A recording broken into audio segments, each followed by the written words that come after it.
This is Dr. Louis Malcmacher, President of the American Academy of Facial Aesthetics, with this next edition of AAFE TV. And today we're going to talk about dermal fillers. And there are lots of dermal fillers that are out there. I've talked about this in the past. What are the difference between some of the dermal fillers? So I just want to focus in on one property of dermal fillers, and that is called the G prime. And what that means is the higher G prime means that these are more filling, and they'll give more push, and they'll give greater dimension to the face. Now, do you always want that? That sounds very good, doesn't it?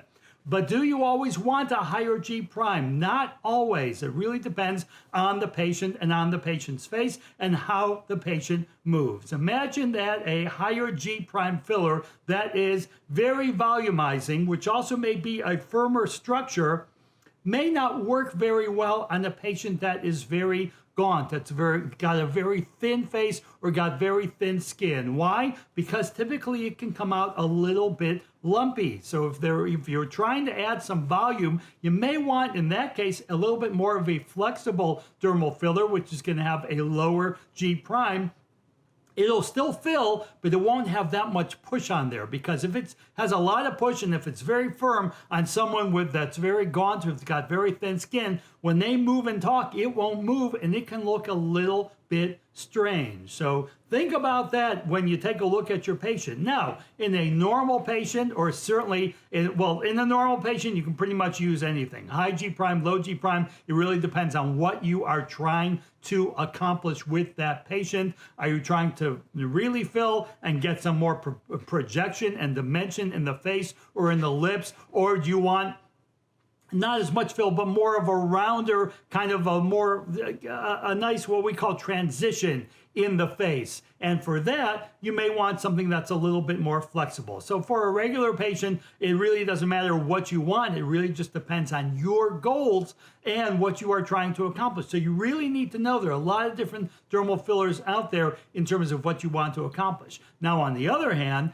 on someone with some volume in their face, or if it got somewhat of a heavier face, let's call it, even if it's sagging a little bit and you need some real lift, there you do need a high G prime filler. And because those, in that case, you use some of those lower G prime fillers or a very flexible filler, you're not going to get much volume at all in that face, because there's already a little bit of a heaviness in that face that you're trying to either lift up or contour. And you need that structure and that firmness of a higher G prime filler to go ahead and do that. So think about that, because it works both ways.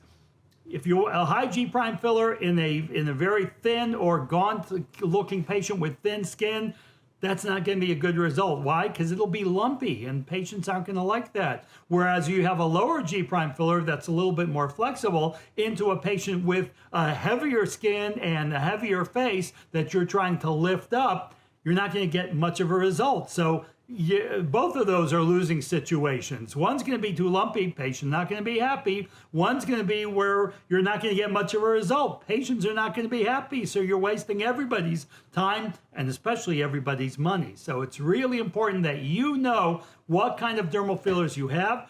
Is it firmer? Does it have a higher G prime? Is it made more for projection and dimension and a lot of volume?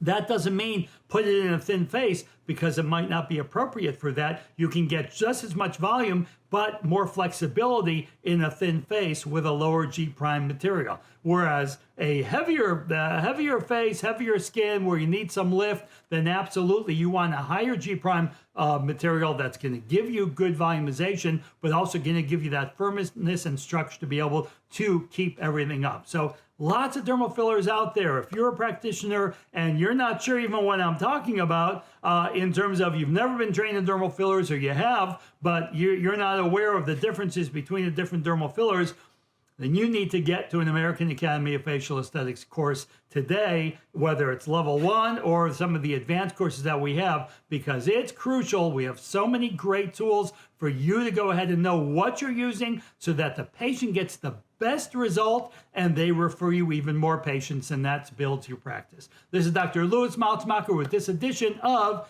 AAFE TV. Hope you enjoyed it.